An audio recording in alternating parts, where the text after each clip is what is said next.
Michel Folon, mon ami. Oui.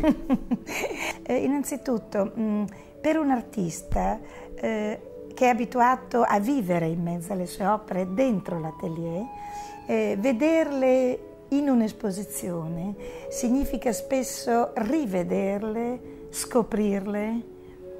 Che effetto, quali sensazioni tu hai provato qui a Firenze, soprattutto al Forte di Belvedere, vedendo le tue sculture, il tuo lavoro, così davanti e sopra Firenze?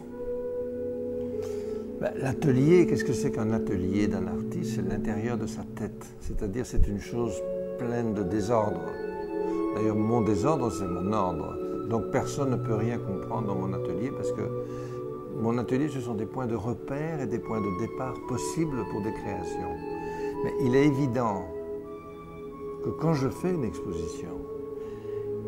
exposition, c'est essayer de mettre un peu d'ordre dans mon désordre.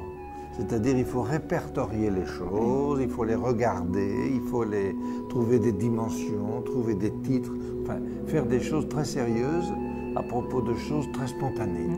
Et c'est un véritable travail de faire une exposition. Et pour moi, c'est même très contraignant. Parce que moi, ce qui m'amuse dans la vie, c'est de créer, c'est d'inventer des choses. C'est pas tellement de les numéroter, de les peser. Si c'était une grande sculpture en bronze, ça pèse 1 tonne ou 2 tonnes. Moi, ça m'est totalement égal. Mais enfin, dans une exposition, il faut le dire, parce il y a des camions de transport, il y a des grues pour soulever les choses très lourdes, il y a des contraintes effrayantes. Et en même temps, c'est très curieux, je suis tout à fait d'accord avec ce que tu dis, c'est qu'au fond, quand je vois, par exemple, mes sculptures dans un parc à Florence, c'est comme un premier regard, c'est comme si je les découvrais. Pourquoi? Mais parce que je pense que pour chaque sculpture, il y a un lieu qui l'attend.